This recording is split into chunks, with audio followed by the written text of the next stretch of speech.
कोल्हापूर येथून जवळच असलेल्या खालखोनी अंतापूर येथे अयोध्या येथून अभिमंत्रित मंगल अक्षता कळसाची भव्य दिव्य रॅली काढण्यात आली। शनिवार दिनांक 30 डिसेंबर 2023 ला श्री हनुमान मंदिर खालखोनी येथे स्वस्ती मंत्र व जय राम श्रीराम जप करून पूजन करण्यात आले। यजमान श्री नंदुभाऊ काकडकर व श्री ज्ञानदेव भटकर, युवा कीर्तनकार हरिभक्त परायण ज्ञानेश्वर महाराज पाटील खालखोनीकर व गावकरी मंडळीतर्फे करण्यात आले आहे। त्यानंतर श्री हरिभक्त परायण रवींद्र महाराज पाटील खालखोनीकर यांनी अयोध्यातून अभिमंत्रित मंगल कळसाचे महत्त्व सांगितले।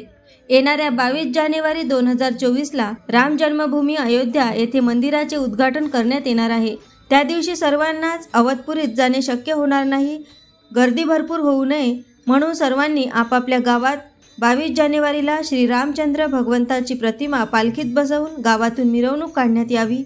प्रत्येकाने आपल्या घरासमोर 5 दिवे लावून दिवाळी दसऱ्यासारखा उत्सव आपल्या गावातच साजरा करावा, अशा विविध विषयांवर महाराजांनी संबोधन करण्यात आले। त्यानंतर शनिवार दिनांक 30 डिसेंबर 2023 ला रात्री 6 ते 9 वाजेपर्यंत सांप्रदायिक वारकरी भजन मंडळी, महिला व पुरुष मोठ्या संख्येने सहभागी होऊन टाळ, विना, मृदंग समवेत भव्य दिव्य प्रकारची गावातून मिरवणूक काढण्यात आली।